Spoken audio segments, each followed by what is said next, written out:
لا حول ولا قوة إلا بالله العلي العظيم. أعوذ بالله السميع العليم من الشيطان اللعين الرجيم. بسم الله الرحمن الرحيم.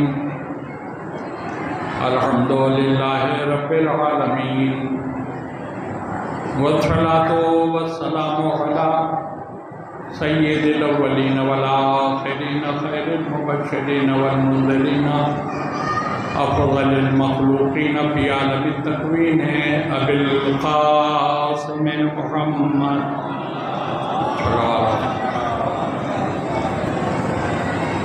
وآلہ الطیبین الطاہرین المعصومین المظلومین، ولعنۃ اللہ علی اعدائہم اجمعین من یومنا ھذا الی یوم الدین. اما بعد فقد قال اللہ تبارک و تعالی فی کتابہ المبین وهو اصدق الصادقین. بسم اللہ الرحمن الرحیم. هل يستوي الذين يعلمون والذين لا يعلمون؟ صلوات بھیجے محمد.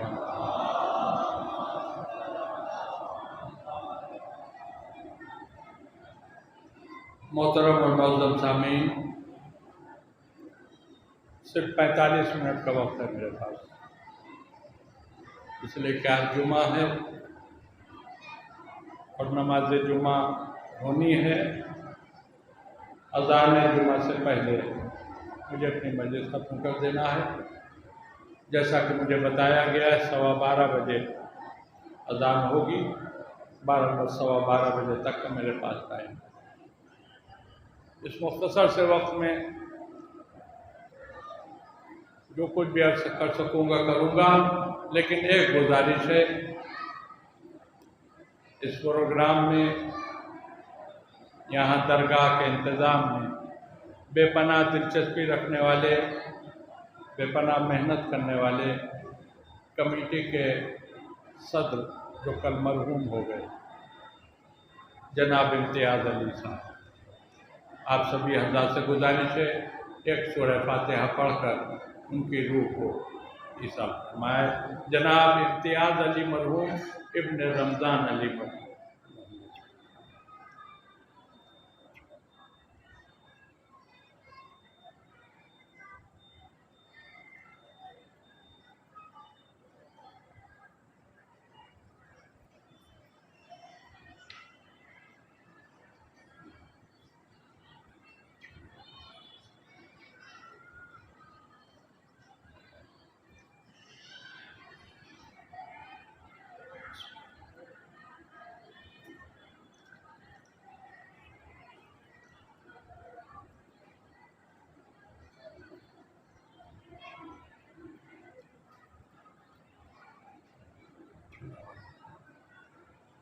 ایک باواز بلند صلوات بھیج دیں آپ حضرات.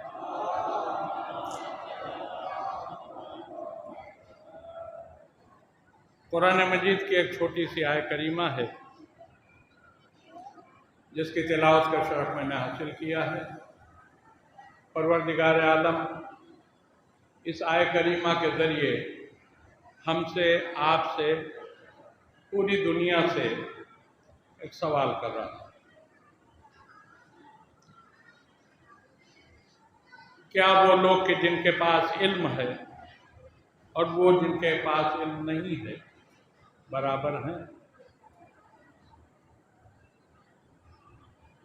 میں کسی لمبی چوڑی تمہید میں جا کر وہ آپ کا وقت ضائع نہیں کرنا چاہتا. مختصر طور پر یہ عرض کر دوں کہ پروردگار اس سوال کے ذریعے لوگوں کو بتانا یہ چاہتا ہے کہ جو لوگ صاحبان علم ہیں ان کا مقام کچھ اور ہے، اور جن کے پاس علم نہیں ہے ان کا درجہ کچھ اور ہے. علم رکھنے والے کو ہم عالم کہتے ہیں، اور عالم کے معنی ہوتے ہیں جاننے والا. ایک ایک لفظ پر توجہ رکھیے گا. عالم کے لفظی معنی ہے جاننے والا. تو کیا ہر جاننے والے کو اللہ عالم مان لے گا؟ اگر ہر جاننے والا عالم ہے تو جو جیب کاٹنے کا ہنر جانتا ہے وہ بھی عالم. جو دوسروں کو بیوقوف بنا کے اپنا الو سیدھا کرنا جانتا ہے وہ بھی عالم. تو ہر جاننے والے کو اسلام عالم نہیں مانتا. تو پھر اب سوال اٹھتا ہے کہ اسلام کسے عالم مانتا ہے؟ اسلام جسے عالم مانتا ہے اس کا پتہ دے گا وہ رسول جو اسلام لے کر آیا ہے. تو اب میرے رسول کا ایک ارشاد گرامی آپ سن لیجئے، آپ کو پتہ چل جائے عالم کسے کہتے ہیں. رسول نے ارشاد فرمایا کہ 3 قسم کے علوم کا حاصل کرنا تم سب پر واجب ہے. نمبر 1 علم قرآن، نمبر 2 علم حدیث، نمبر 3 علم فقہ. نبی نے فرمایا کہ یہ 3 علوم حاصل کرنا واجب ہے، اور یہ علوم جس کے پاس ہوں وہی عالم. علم قرآن رکھنے والا عالم، علم حدیث رکھنے والا عالم، علم فقہ رکھنے والا عالم. اب نبی نے کیا ہے واجب، تو ان علوم کا حاصل کرنا ہر کلمہ پڑھنے والے پر واجب ہے. تو پہلا علم ہے علم قرآن. سوال یہ ہے کہ یہ علم قرآن ہمیں ملے گا کہاں سے؟ قرآن اگر کسی انسان کی لکھی ہوئی کتاب ہوتی تو ہم اس انسان کے پاس جاتے، زانوئے لبتہ کر کے بیٹھ جاتے، ہاتھ جوڑ کے کہتے بھائی آپ نے اس میں جو کچھ لکھا ہے ہمیں سمجھا دیجئے. مگر قرآن ہے اللہ کی لکھی ہوئی کتاب. اب اللہ کی لکھی ہوئی کتاب کا مفہوم کون بتائے گا ہمیں؟ دیکھیں ایک بات یاد رکھیں، تحریر کسی کی بھی ہو، کلام کسی کا بھی ہو، یا تو جس کا کلام ہے وہ اس کا صحیح مطلب بتا سکتا ہے، یا صاحب کلام نے اگر کسی کو بتا رکھا ہو. تو اب قرآن ہے اللہ کا کلام کیا تو اس اللہ کے کلام کا صحیح مطلب اللہ بتائے گا یا اللہ نے کسی کو بتا دیا ہو تو وہ ہمیں بتائے. تو آئیے سب سے پہلے جس کا کلام ہے اسی سے چل کے پوچھ لیتے ہیں، میرے مالک تو ہمیں بتا دے کہ تو نے قرآن میں کیا لکھا. آپ لوگ تیار ہیں ہمارے ہاں ہمارے ساتھ اللہ کے ہاں چلنے کے لیے قرآن کا مطلب سمجھنے کے لیے؟ بولیے ہاں تیار. لیکن ایک بات یاد رکھیے، اللہ کے یہاں جانا ہے اور اس کے یہاں جا کے کوئی لوٹا نہیں ہے آج تک.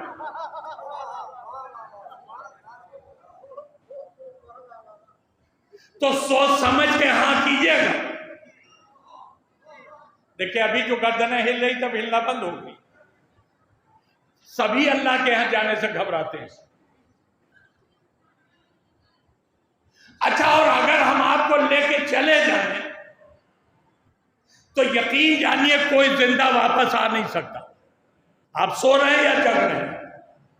اگر جگ رہے ہوں تو میں ایک جملہ کہوں گا، اگر ہم آپ سب کو لے کے چلے بھی جائیں اللہ کے یہاں تو میں قسم کھا کے کہہ سکتا ہوں کہ کوئی زندہ لوٹ کے آئے گا نہیں. اس لیے کہ اللہ کے جلووں کو برداشت کرنے کی طاقت کسی میں ہے نہیں. قوم موسیٰ کا حشر سب کو معلوم ہے. جب بجلی چمکی کوہ طور پر تو قوم موسیٰ میں جتنے لوگ تھے سب کے سب جل کر مر گئے. موسیٰ نبی تھے تو مرے تو نہیں مگر بے ہوش یہ بھی ہو گئے. تو الہی جلووں کو برداشت کرنے کی طاقت کسی میں ہے ہی نہیں.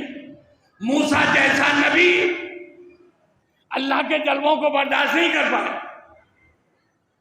اس کا مطلب یہ ہے کہ اللہ سے ڈائریکٹ جا کے قرآن پڑھ پانا کسی کے بس کی بات نہیں ہے.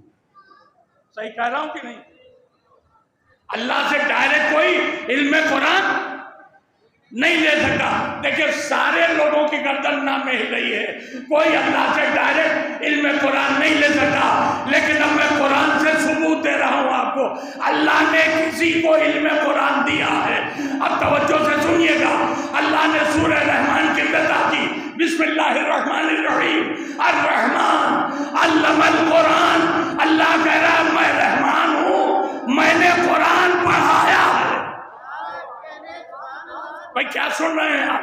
اللہ خود کہہ رہا ہے ہم نے قرآن پڑھایا ہے. اب جب اللہ نے کسی کو قرآن پڑھایا ہے تو وہ جو بھی ہے وہ فخر موسیٰ ضرور ہے.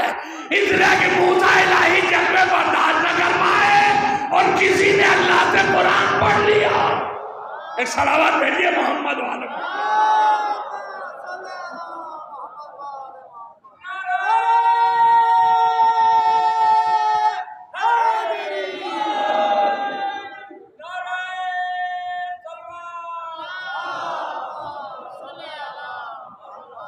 تو یہ علم القرآن جو اللہ کہہ رہا ہم نے قرآن پڑھایا ہے، یہ اللہ کا پڑھایا کون ہے؟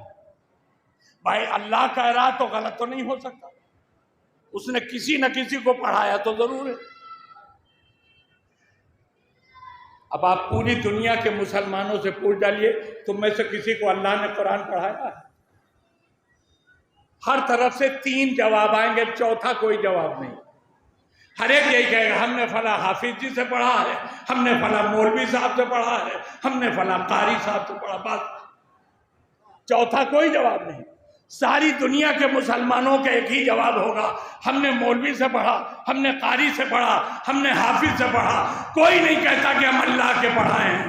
تو جب کوئی نہیں کہتا تو پھر اللہ کا یہ دعویٰ کیسے ثابت ہوگا؟ وہ کہہ رہا ہم نے پڑھایا. اب جب کوئی اللہ کا پڑھایا نہیں ملا تو کہاں جائیے گا اللہ کا پڑھایا ڈھونڈنے کے؟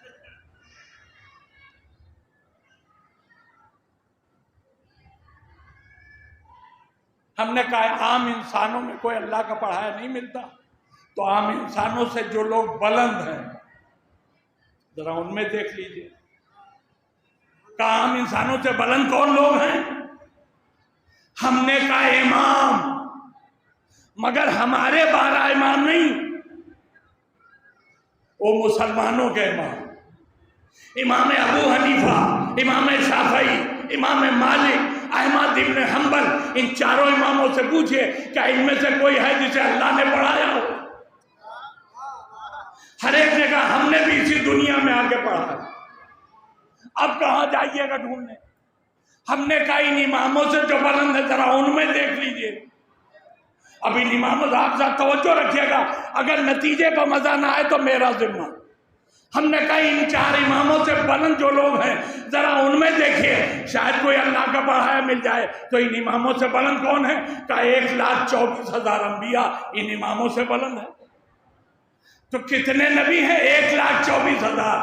اگر ایک ایک سے ہم پوچھنے بیٹھے کہ بتائیے کہ آپ کو اللہ نے پڑھایا ہے تو اگلے سال کی یہ 3 جون آ جائے گی اور گفتگو ختم نہیں ہوگی اور ہمیں گفتگو ختم کرنا 12:15 بجے. تو ہم نے کہا ایک ایک سے پوچھنے کی ضرورت نہیں. اب میرا مجمع میرے جملوں پر توجہ دے.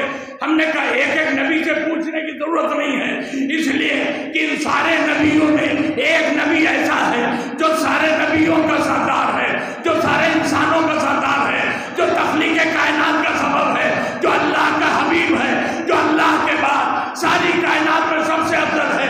ہم نے کہا اللہ سے قرآن پڑھنے کا سب سے زیادہ حق میرے نبی کو ہے. چلیے سرکار مدینہ کی چوکھٹ پر بہت توجہ دیجیے گا. چلیے سرکار مدینہ کی چوکھٹ پر چل کے اللہ کے حبیب سے پوچھ لیتے ہیں، اے اللہ کے رسول، اے اللہ کے نبی، اے اللہ کے حبیب، کیا آپ کو قرآن اللہ نے پڑھایا؟ جملہ سنیے گا. ہم نے جیسے ہی نبی سے سوال کیا نبی کا جواب آنے نہیں پایا، دیوبند سے جواب آیا انہیں اللہ کیا پڑھائے گا؟ یہ تو جبریل کے پڑھائے ہوئے ہیں.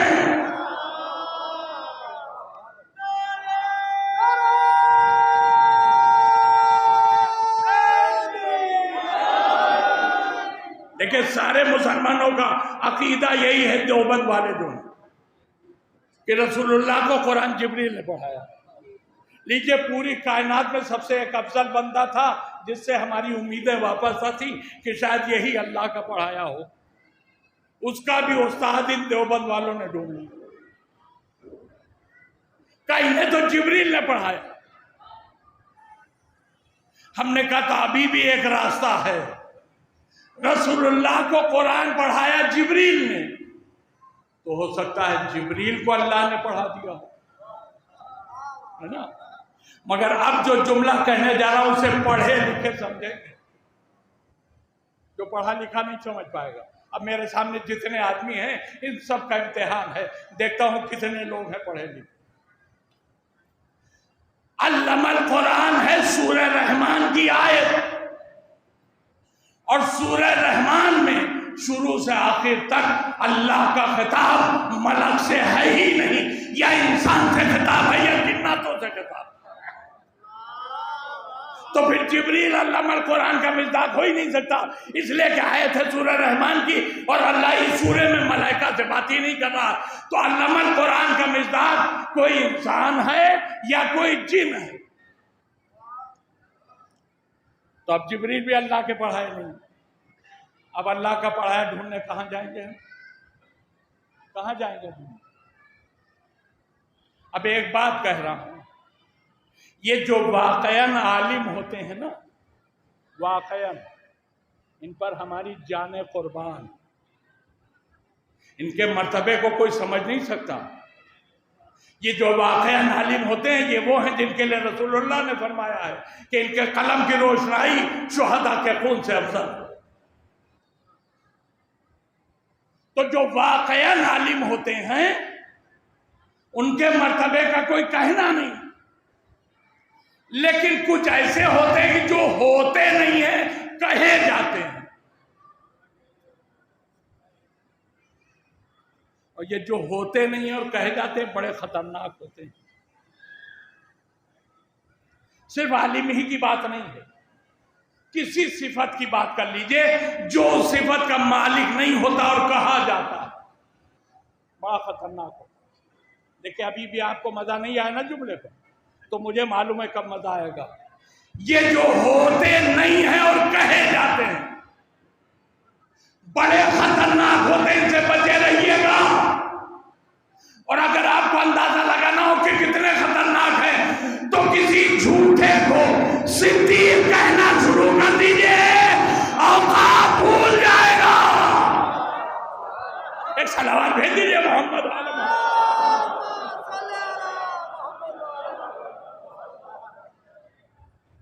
یہ جو ہوتے نہیں ہیں اور کہے جاتے ہیں بڑے خطرناک ہوتے ہیں. تو اصلی عالم ان پر ہماری جانیں قربان. مگر یہ ہمارے جیسے لوگ جو عالم ہیں نہیں، کہے جاتے ہیں. دیکھیں یہ ہماری قوم کی مجبوری ہے. جو ممبر پر آ گیا عالم ہے، لیکن ممبر پر ہر آنے والا عالم نہیں ہوتا. کچھ عالم ہوتے ہیں، کچھ ذاکر ہوتے ہیں. مگر ہم بھی عالم نہیں، عالم کے عین بھی نہیں. لوگ ہمیں عالم سمجھتے ہیں، کہتے بھی ہیں کہ ارے صاحب آپ عالم ہیں. تو یہ جو عالم ہوتے ہیں ان کی ایک پہچان بتا رہا ہوں، یہ ہمیشہ آپ کا فائدہ چاہیں گے. اور یہ جو ہوتے نہیں اور کہے جاتے ہیں ان کی پہچان یہ ہے کہ یہ ہمیشہ اپنے فائدے کی سوچتے ہیں. اب ہم بھی عالم تو ہیں نہیں، کہے جاتے ہیں. ہم نے دیکھا کہ ان دنیا والوں کو اللہ کا پڑھایا نہیں مل رہا ہے، تو ہم نے سوچا کیوں نہ موقع سے ہم فائدہ اٹھا لیں. ہم نے بگھرے میں سالانہ پروگرام میں آ کے ممبر سے دعویٰ کر دیا کہ بھائیو آپ کو اللہ کا پڑھایا نہیں ملا ہے. ہم بتاتے ہیں آپ کو کہ اللہ کا پڑھایا کون ہے. اب سارے لوگ متوجہ ہو گئے. ہم تو ڈھونڈ کے تھک گئے یہ مولانا اللہ کا پڑھایا کہاں سے لائے. جب سارے لوگ متوجہ ہو گئے ہم نے کہا آپ کو معلوم ہے وہ اللہ کا پڑھایا کون ہے؟ سب نے کہا جلدی بتائیے. ہم نے کہا کوئی اور نہیں، ہم ہیں. ہم کو اللہ نے قرآن پڑھا کے بھیجا ہے. لوگوں نے کہا صاحب ہم ہر سال آپ کو اس سالانہ پروگرام میں بلا لیتے ہیں آپ کی مجلس سننے کے لیے، تو آپ اپنی اوقات بھول گئے. آپ اللہ کے پڑھائے ہوئے کا دعویٰ کر رہے ہیں. ہم آپ کو اللہ کا پڑھایا نہیں مانیں گے۔ ہم نے کہا کیوں نہ مانیے گا، ہمیں پورا قرآن زبانی یاد ہے۔ کہا پورا قرآن آپ کو زبانی یاد ہے، ہم آپ کو حافظ جی کہیں گے، لیکن اللہ کا پڑھایا نہیں مانیں گے۔ ہم نے کہا کیوں؟ توجہ رکھنا میرے بھائیوں۔ ہم نے کہا کیوں؟ کہا آپ کی داڑھی 90% سفید ہو چکی، آپ کی عمر 60 سال سے کم نہیں ہے، اس سے اوپر ہی ہوں گے۔ اگر 60 سال کی عمر میں آپ کو قرآن زبانی یاد ہے تو یہ اس بات کی دلیل نہیں ہے کہ آپ اللہ کے پڑھائے ہیں، کسی مولوی سے پڑھ کے آپ نے قرآن رٹ لیا ہوگا۔ ہم نے کہا اچھا ہماری عمر زیادہ ہے اس لیے آپ نہیں مانیں گے، تو اگر 50 سال پہلے ہم آپ کو قرآن زبانی سنا دیتے تو کیا آپ مان لیتے کہ ہم اللہ کے پڑھائے ہیں؟ کہا تب بھی نہ مانتے، اس لیے کہ 50 سال پہلے بھی آپ کی عمر کچھ تو 12-14 سال رہی ہوگی، اور اکثر ذہین بچے 12-14 سال میں قرآن زبانی یاد کر لیتے ہیں۔ بہت توجہ۔ ہم نے کہا بھائی تو پھر یہ بتاؤ ہم کس عمر میں تمہیں قرآن زبانی سنائیں جو تم مان لو کہ ہم اللہ کے پڑھائے ہیں؟ کہ مولانا اگر آپ کو یہی دل ہے کہ ہم آپ کو اللہ کا پڑھایا مانیں تو پھر ایسی عمر میں قرآن سنائیے جس عمر میں کسی استاد سے پڑھنے کی گنجائش نہ ہو۔ ہم نے کہا بس اگر اللہ کے پڑھائے کی یہی پہچان ہے تو پھر پوری کائنات میں صرف ایک ہی بندہ ہے جو کعبے میں پیدا ہوا، 3 دن کے بعد جب اس کی ماں اسے کعبے سے باہر لے کے نکلی، وہ رسول کی آغوش میں آیا، اس نے توریت پڑھی، زبور پڑھی، انجیل پڑھی، قرآن پڑھا۔ قدرت نے مسکرا کے کہا یہ ہے جسے ہم نے پڑھا کے بھیجا۔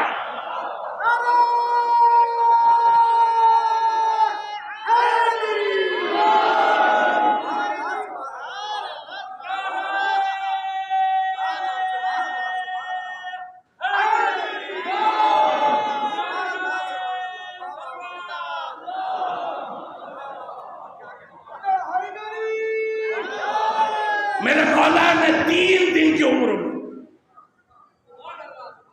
صرف ایک قرآن نہیں ساری آسمانی کتابیں پڑھ کے سنا۔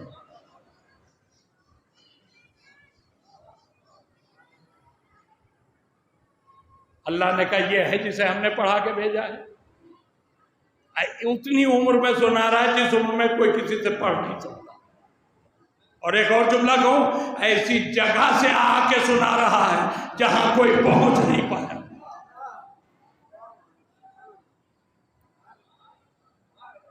اب کچھ مسلمان ہیں ایسے جنہیں مولا علی کی فضیلت برداشت نہیں ہوتی۔ بغض علی کا کینسر ہوتا ہے الگ میں، فضیلت کا جام نیچے اترتا ہی نہیں۔ تو دیکھا آپ نے یہ مولوی ہمیشہ علی کو رسول اللہ سے آگے بڑھا دیتے، کبھی نہیں پڑھا انہوں نے کہ رسول اللہ اللہ کے ہاں سے پڑھ کے آئے تھے۔ آج مولا علی کو ثابت کر دیا کہ اللہ کے ہاں سے پڑھ کے آئے تھے۔ ارے ہم تو بار بار کہتے تمہیں سنائی نہیں دیتا۔ دیکھیں میں اردو میں پڑھ رہا ہوں، تقریر اردو میں کر رہا ہوں، آپ سمجھ رہے ہیں؟ کوئی بات اچھی لگی واہ واہ کی آپ نے۔ ہندی میں تقریر کروں تب بھی آپ سمجھ لیں گے، انگریزی میں بولوں تب بھی سمجھ لیں گے آپ۔ یہاں کوئی ہے جو تمل بھاشا جانتا ہو؟ اگر تمل میں کوئی تقریر کرے، ہم کریں یا کوئی کرے، آپ بولیں گے؟ کہا صاحب کیا بولیں گے؟ جب سمجھ ہی میں نہیں آیا تو بولیں گے کیا؟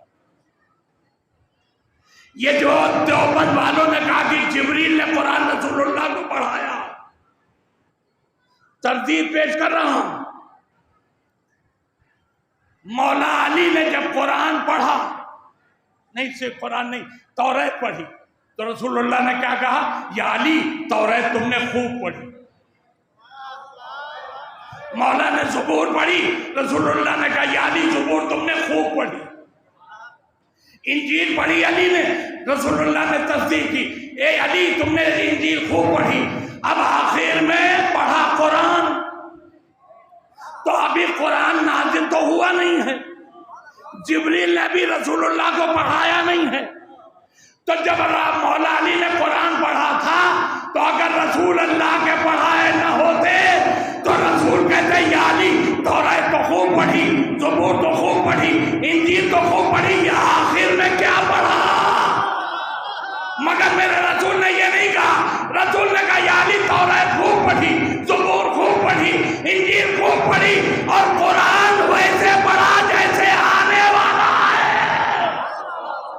اس کا مطلب یہ ہوا علی نے تلاوت کر کے بتایا ہم بھی اللہ کے پڑھائے، رسول نے تصدیق کر کے بتایا ہم بھی اللہ کے۔ صلوات بھیج دیجئے محمد۔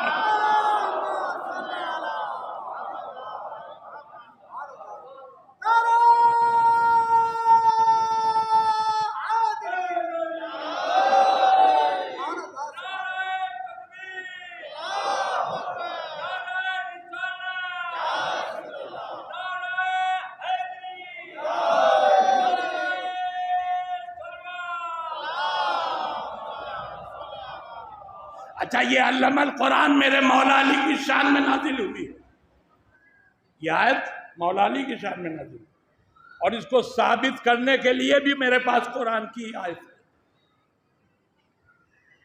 میں قرآن کی آیتوں ہی سے ثابت کر دوں گا کہ مولا علی پر یہ علم القرآن کی آیت انہی کی شان میں نازل ہوئی۔ دیکھیں ہمارے یہاں جو بچے پڑھتے ہیں تو پڑھائی کی منزل تک پہنچنے کے لیے کتنے مرحلے طے ہوتے ہیں؟ غور سے سنیے گا کیا کہہ رہا ہوں۔ ہمارے یہاں پہلے بچہ پیدا ہوتا ہے، پھر جب 2 سال 2.5 سال کا ہو جاتا ہے تب بولنا شروع کرتا ہے، اور جب بولنا سیکھ لیتا ہے تب وہ پڑھتا ہے۔ ایسا نہیں ہوتا کہ کوئی بچہ پیدا ہونے سے پہلے ہی پڑھ کے دنیا میں آئے اور آتے ہی پڑھنے لگ جائے، نہیں، ہمارے یہاں بچہ پہلے پیدا ہوتا ہے۔ بہت توجہ کیجئے گا، میں قرآن کی آیت سنانے جا رہا ہوں۔ ہمارے یہاں بچہ پہلے پیدا ہوتا ہے، پھر بولنا سیکھتا ہے 2 مرحلے میں، 3 مرحلے میں وہ پڑھنا سیکھتا ہے۔ مگر اللہ اسی سورہ رحمان میں کہہ رہا ہے، ذرا غور کیجئے گا، علم القرآن، اللہ کہہ رہا ہم نے قرآن پڑھایا، خلق الانسان، اور جب قرآن کو پڑھا دیا تو انسان کو پیدا کیا، علمہ البیان، اور جب پیدا کیا تو اسے بیان کرنا سکھا دیا۔ ہمارے ہاں بچہ پہلے پیدا ہوتا ہے، پھر بولتا ہے، تب پڑھنا سیکھتا ہے۔ یہاں اللہ کہہ رہا ہم نے پہلے پڑھایا، پھر انسان کو پیدا کیا، پھر اسے بولنا سکھا دیا۔ ارے ان آیتوں پر علی کے علاوہ کوئی اور صادق آ جائے، میں علی علی کرنا چھوڑ دوں گا۔ صلوات بھیج دیجئے محمد۔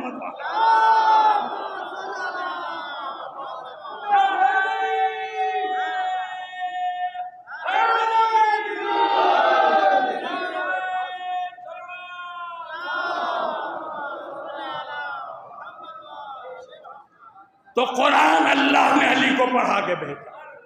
اب رسول اللہ نے کہا علم قرآن حاصل کرنا واجب ہے، تو ڈائریکٹ اللہ سے تو جا کے ہم قرآن پڑھ نہیں سکتے۔ اب اگر ہمیں علم قرآن چاہیے تو یہ علم علی سے ملے گا میرے دو بھائیوں۔ تو اب اگر علی سے کوئی علم لے تو دو ہیں، علم لینے والا ہوگا شاگرد، علم دینے والا ہوگا استاد۔ تو استاد سے جو علم لے وہ ہوتا ہے شاگرد، جس سے علم لیا جاتا ہے وہ ہوتا ہے استاد۔ اب اتنی بات تو میرا مجمع باہر اچھی طرح سے جانتا ہے کہ شاگرد کو اگر استاد سے علم چاہیے ہے تو ادب کے ساتھ استاد کے پاس جائے، علم مل جائے گا۔ احترام کے ساتھ استاد کے سامنے بیٹھے، علم مل جائے گا۔ محبت کے ساتھ استاد سے علم مانگے، علم مل جائے گا۔ یعنی اگر استاد سے علم لینا ہے تو محبت سے ملے گا، عزت سے ملے گا، احترام سے ملے گا۔ اور اگر کوئی چاہے کہ ہم استاد سے جھگڑا کر کے علم لے لیں، بھائی کچھ کہنے جا رہا ہوں، اگر کوئی چاہے کہ ہم استاد سے لڑ کے علم لے لیں تو لڑ کے علم نہیں ملتا، علم جھگڑے سے نہیں ملتا، علم محبت سے ملتا ہے، علم احترام سے ملتا ہے، علم کر کے ملتا ہے۔ تو بھائی میں آپ سے کہتا ہوں، آپ قسمت کے اچھے ہیں، آپ کے رشتے علی سے بہت اچھے ہیں، آپ کو علم قرآن مل جائے گا۔ اپنی تقدیر پر تو وہ روئیں جو علی سے لڑ کے بیٹھے ہیں۔ صلوات بھیجیے محمد والے۔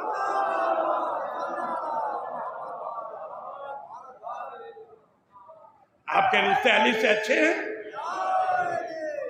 آپ چاہیں گے تو مولا آپ کو علم قرآن دے دیں گے۔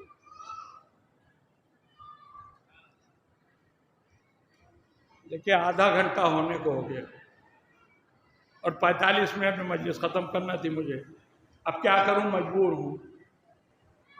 ابھی علم حدیث باقی ہے، علم فقہ باقی ہے. اچھا ہے، چلیے یہ رہ جائیں گے 2 موضوع، تو ہو سکتا ہے کوئی یاد کر لے مجھے، پھر آؤں گا تو سنا دوں گا. آج فی الحال یہی پر گفتگو ختم کر رہا ہوں. مگر ایک جملہ کہہ کے گفتگو کو ختم کروں گا. استاد سے لڑ کے علم نہیں ملتا، استاد سے علم ملتا ہے محبت سے، استاد سے علم ملتا ہے احترام کے ساتھ، استاد سے علم ملتا ہے عزت کے ساتھ. رسول نے کہا جس کے پاس علم قرآن ہو وہ ہوگا عالم. تو جن لوگوں کے رشتے علی سے اچھے ہیں انہیں علم قرآن مل سکتا ہے، اور جن کے علی سے رشتے اچھے نہیں انہیں علم قرآن مل نہیں سکتا. اور جب علم قرآن مل نہیں سکتا تو پھر وہ عالم ہو نہیں سکتا. اب میں ایک جملہ کہہ کے جا رہا ہوں، زندگی بھر یاد رکھے گا، محب علی تو عالم ہو سکتا ہے لیکن دشمن علی کچھ ہو جائے عالم نہیں ہو سکتا.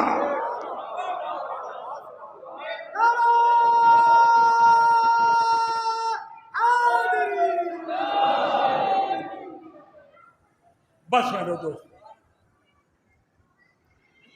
آج کے حد تک میری گفتگو تمام ہو گئی. اب یہ مجلس ہے اور مجلس فضائل کا نام نہیں ہے. فضائل تو محفل میں بھی ہوتے. ہمارے ہاں مجلس وہی کہی جاتی ہے جس میں رسول کے خاندان والوں کے مسائل بیان ہوں، لوگوں کے آنکھ سے آنسو نکلے. تو میں مجلس پڑھنے آیا ہوں، محفل پڑھنے نہیں. تو اب چند جملے مصاحب کے سن لیجئے تاکہ حق مجلس ادا ہو جائے. پتہ نہیں کہاں کہاں سے لوگ آ جاتے ہیں ان مجالس میں شرکت کرنے کے لیے. یہ عشق حسین ہے جو کھینچ کے لاتا ہے، حسین کی محبت ہے جو یہاں لے کر آتی. ورنہ اتنے شدید ہم میں اپنے گھر کے کاموں کے لیے گھر سے نکلنے میں لوگ ہچکچاتے ہیں، لیکن دور دراز کا سفر کر کر کے لوگ ان مجالس میں شرکت کرنے آتے ہیں صرف اس لیے کہ ہمیں حسین پر رونے کا موقع ملے.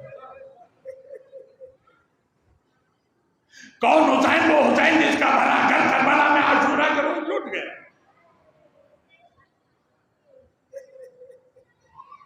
لفظ کربلا سنی آپ نے؟ آج آپ کے ذہن میں کربلا ایک شہر کا ہے، لیکن ایک جملہ کہتا ہوں اس کربلا کے لیے، یہ کربلا ایک دن آباد ہوئی اور ایک ہی دن اجڑ بھی گئی.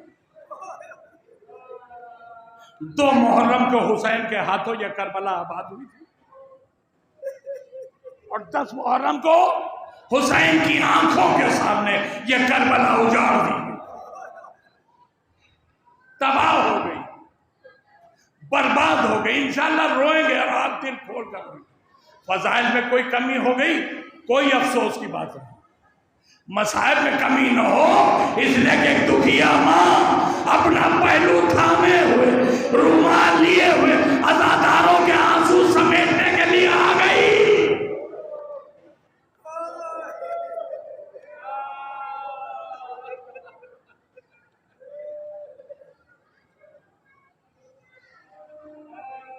آج وہ مصائب پڑھنے جا رہا ہوں جو کئی سال پہلے میں یہاں پڑھ چکا ہوں. آپ کہیں گے کہ صاحب جب پڑھ چکے تو آپ اسے دوہرا کیوں رہے؟ تو دوہرا اس لیے رہا ہوں کہ مجلس پڑھ کے چلا گیا تو اس کے بعد میرے پاس فون آیا، کہاں سے پڑھی یہ روایت؟ تو میں یہی بتانے کے لیے آج پڑھ رہا ہوں کہ یہ روایت کہاں سے پڑھ رہا ہوں. یہ روایت میں نے کسی کتاب میں نہیں پڑھی. پاکستان کے مشہور اور مستند ذاکر برسوں پہلے جن کا انتقال ہو چکا، علامہ رشید ترابی مرحوم، انہوں نے ایک مجلس میں یہ روایت پڑھی. تو اب مجھ سے سند کوئی نہ پوچھے کہ میں نے کہاں پڑھی، مگر اس روایت نے میرے دل کو اتنا تڑپایا ہے کہ میرا دل چاہتا میں بار بار اس روایت کو پڑھوں.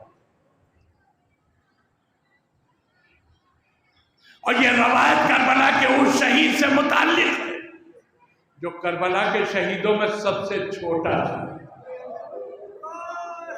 پہنچ گیا. کس کا ذکر کرنے جا رہا ہوں؟ جو چھوٹا میں نے کہا ہے تو نام بھی اصغر تھا، جو کربلا کے لیے سغرا کی گود چھوڑ کے آیا. بہت روئیں گے انشاءاللہ.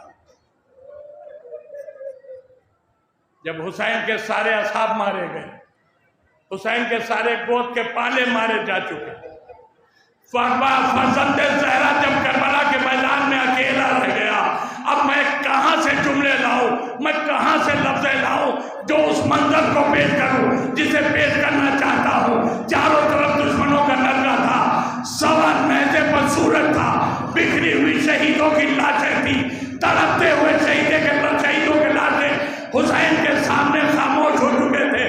تپتا ہوا صحرا تھا، مثل انگارے کے تلووں کو جلانے والے صحرا کے ذرے تھے. سوا نیزے پر تمام کو پکا دینے کی حد تک اترا ہوا آفتاب تھا.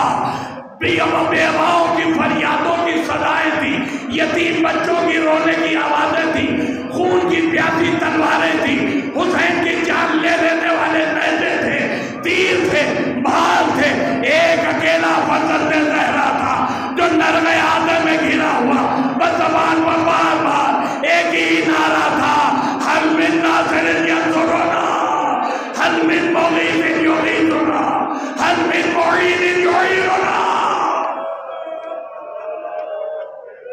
ارے اس مظلوم کی آواز میں اتنا درد تھا کہ شہید ہو جانے والوں کے لاشیں زمین پر تڑپنے لگے.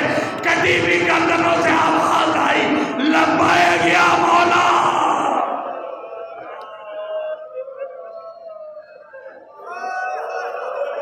ادھر کربلا کے میدان میں یہ شہیدوں کے لاشیں تڑپے، ادھر خیموں کے اندر سے رونے کی آواز آئی. حسین دوڑتے ہوئے آئے. اے بہن زینب، ابھی حسین زندہ ہے، ابھی نہ رو.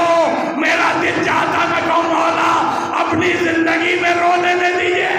ارے بعد میں جب کوئی روئے گا تو یا تو تازیانہ پڑے گا یا نوکے نیزہ چپ ہو ہی جائے.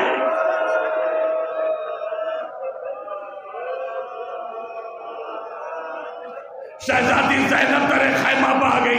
اے میرے بھائیا، اے میرے مظلوم بھائی، نہ جانے تمہاری آواز میں کیسا درد تھا. علی اصغر نے اپنے کو جھولے سے گرا دیا. میرا مظلوم امام، انصاف سے بتاؤ، جب بچے کے گرنے کی بات حسین نے سنی ہوگی تو حسین کے دل پر کیا گزری ہوگی؟ 6 مہینے کا لاڈلا. ارے اگر میں کہوں کہ چاند کا ٹکڑا تھا تو غلط. چاند اتنا خوبصورت ہو ہی نہیں سکتا جتنا خوبصورت میرے مولا کا لال تھا. کہا بہن لاؤ میرے بچے کو مجھے دے دو، میں فوج یزیدی کے سامنے اسے لے کر جاؤں گا. ہو سکتا ہے کسی کو ترس آ جائے، ہو سکتا ہے کوئی میرے بچے کو پانی پلا دے. اللہ اللہ، حسین بچے کو، ارے دھوپ اتنی تیز تھی کہ ایبا کے دامن کا سایہ کر کے چلے، فوج یزیدی کے سامنے آئے. اے فوج یزید کے لوگوں، تم میرے دشمنوں مجھے مار لو کوئی بات نہیں، مگر میرے 6 ماہ کے بچے کی کیا خطا ہے؟ اسے پانی پلا دو، اس کی ماں کا دودھ خشک ہو گیا ہے. اور اس کے بعد حسین کے کہنے پر بچے نے خود اپنی پیاس کے اظہار کے لیے اپنے سوکھے لبوں پر اپنی سوکھی زبان پھیری. حسین کے اس عمل کا نتیجہ یہ ہوا، فوج یزید میں ہنگامہ مچ گیا، لوگ رونے لگے. ارے حسین، ہم تمہارے بچے کو پانی پلائیں گے، مگر خدا کرے، خدا پورا کرے اس عمر سعد کا جس نے آواز دی آئینہ آئینہ ہرملا. ہرملا کہاں ہے؟ اختاق الحمل حسین، حسین کے کلام کو قطع کر دے. ارباب اعظم میں کچھ عرض کروں؟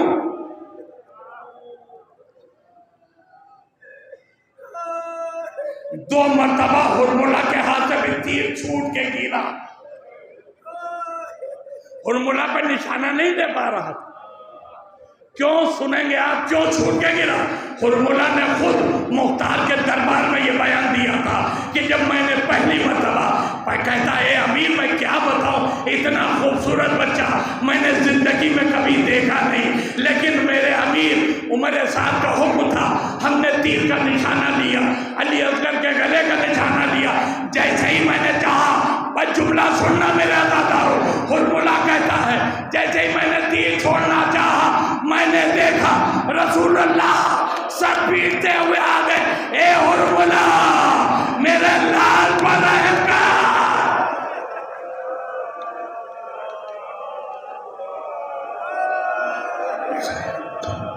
یہ ملعون خود کہتا ہے رسول اس طرح سے رو کر فریاد کر رہے تھے کہ میرے ہاتھوں میں کب کبھی پیدا ہو گئی، جو تیر زمین پر ہاتھ سے چھوٹ کے گر گئے. کہتا میں نے آنکھیں بند کر لی، تھوڑی دیر کے بعد آنکھیں کھولی تو اب رسول اللہ سامنے نہیں تھے. پھر کہتا میں نے تیر اٹھایا، پھر میں نے جب گلے کا نشانہ لینا چاہا تو اب سنو گے عزادارو، برداشت کر پاؤ گے، میری ماں اور بہنیں سنیں. کہتا جیسے ہی میں نے علی اصغر کے تیر کا نشانہ لیا میں نے کیا دیکھا، کوئی بی بی علی اصغر کے گلے پر اپنا گلا رکھے ہوئے کہہ رہی ہے ساتھی ارے مجھے تیر مار دے، میرے لال کو چھوڑ دے. پہچانا میرے دوستوں کون تھا؟ ارے یہ بقیہ سے دادی آ گئی پسلیاں تو سنبھالے ہوئے. اے حرملہ میری پسلیاں بھی ٹوٹی ہیں، میرا گلا بھی جگرتا ہو رہا ہے، مگر میرے اصغر کو معاف کر دے. مگر اس ملعون نے آنکھیں بند تو کر لی، تیر چھوٹا تو، لیکن تھوڑی دیر کے بعد تیر اٹھا کے وہ ظلم کیا کہ زمین لرز گئی. بچہ حسین کے ہاتھوں پر شہید ہو گیا. اب وہ پڑھنے جا رہا ہوں جو علامہ رشید ترابی نے پڑھا. حسین بچے کی میت لے کر در خیمہ تک، اور ایک بتا در خیمہ پر آپ کو تفصیل میں نہیں لے جاؤں گا، وقت نہیں ہے. در خیمہ پا کے حسین نے آواز دی رباب اپنے بچے کو لے جاؤ، مگر رباب سے پہلے سکینہ آ گئی. اے بابا آپ اصغر کو پانی پلا لائے، میں پیاسی رہ گئی. حسین نے کوئی جواب نہیں دیا، فخر رینا ہٹائی. اب جو بہن نے بھائی کا زخمی گلا دیکھا، ٹپکتا لہو دیکھا، میری طرف دیکھو، ٹپکتا لہو دیکھا. ننھی شہزادی نے ننھے ننھے ہاتھ اٹھائے، دونوں ہاتھوں سے اپنا سر پیٹا.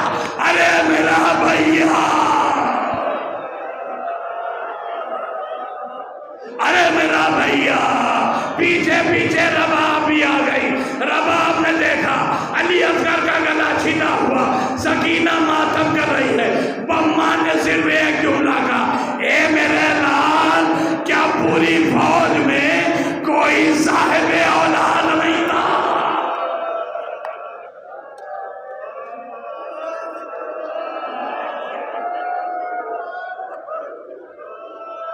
بس جلدی جلدی تھوڑی دیر علی اصغر کا ماتم خیمے کے اندر ہوا.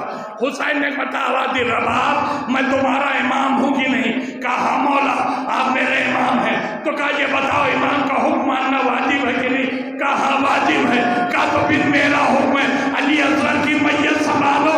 ارے خدا کسی ماں پر یہ وقت نہ ڈالے کہ اسے اپنے لال کا جنازہ اٹھانا پڑے. کہا رباب علی اصغر کی میت سنبھالو.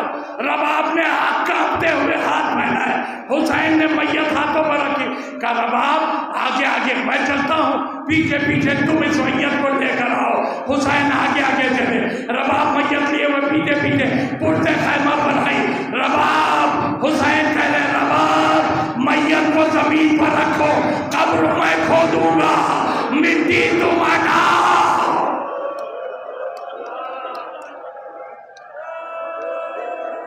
اللہ اللہ کیسا وقت آ گیا کربلا میں. باپ قبر کھودے، ماں مٹی ہٹائے. حسین نے ذوالفقار کھینچی، قبر کھودی. جب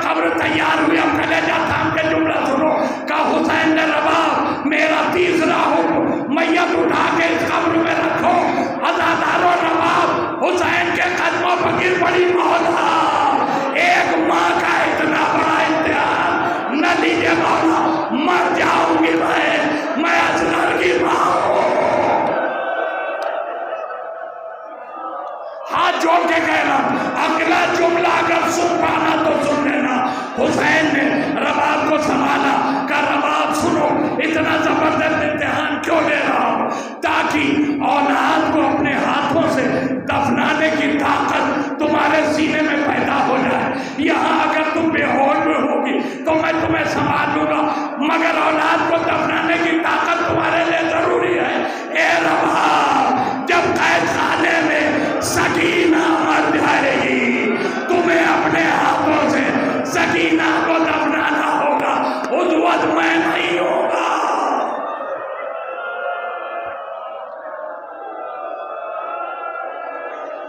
عزاداروں پر 2 منٹ رہ گئے ہیں، 2 منٹ میں مجلس تمام کر رہا ہوں. رباب نے میت تو رکھی مگر بے ہوش ہو کے گر پڑی. ہائے میرا مظلوم امام، قبر پر مٹی ڈالی، ایک مرتبہ منہ قبر پر رکھا.